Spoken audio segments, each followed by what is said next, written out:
The sun was beginning its descent, casting a warm golden glow over the tranquil river. I had decided to spend the evening by the water, seeking solace in its gentle currents and the soothing sounds of nature. Little did I know, this serene setting would soon turn into a nightmare that would forever haunt my memories. As I waded into the river, the water was cool against my skin, sending a shiver up my spine. I let myself float, closing my eyes and succumbing to the gentle rhythm of the current. It was a moment of bliss, a temporary escape from the chaos of life. But as I lazily drifted, a sudden current pulled at me, its strength catching me off guard. Panic surged through me as I fought against the water's force, my limbs thrashing. The current seemed relentless, its grip unyielding, and I realized with a sinking heart that I was in serious trouble. My cries for help were swallowed by the sound of rushing water, and I felt myself being pulled under. The world above became a distant blur, the surface tantalizingly out of reach.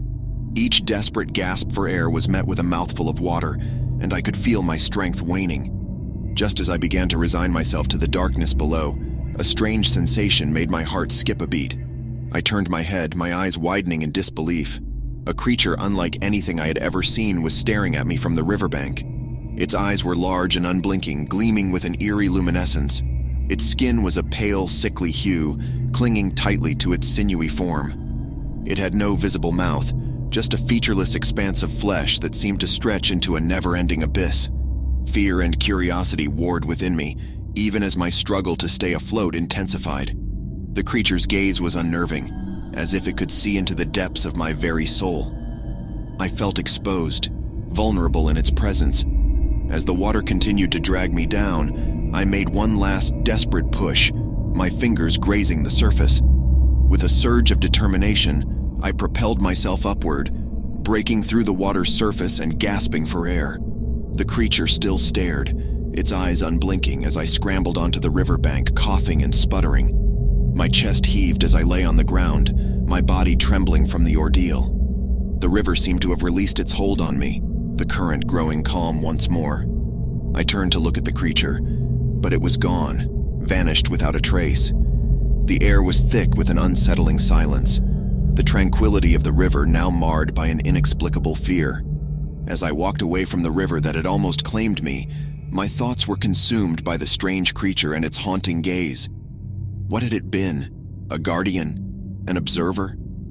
I couldn't shake the feeling that its presence had been more than a mere coincidence. The memory of that day would forever linger in the back of my mind, a chilling reminder of the thin line between life and death and the eerie mysteries that the world holds.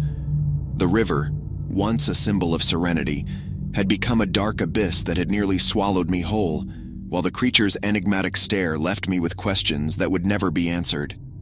In the years that followed, I often returned to the riverbank, haunted by the memory of that encounter. I hoped to catch another glimpse of the strange creature, to find some answers to the questions that had plagued me. But it never reappeared, leaving me to wonder if it had been a figment of my imagination, a product of the fear and desperation of that harrowing moment. The river continued to flow, its waters undisturbed by the secrets they held.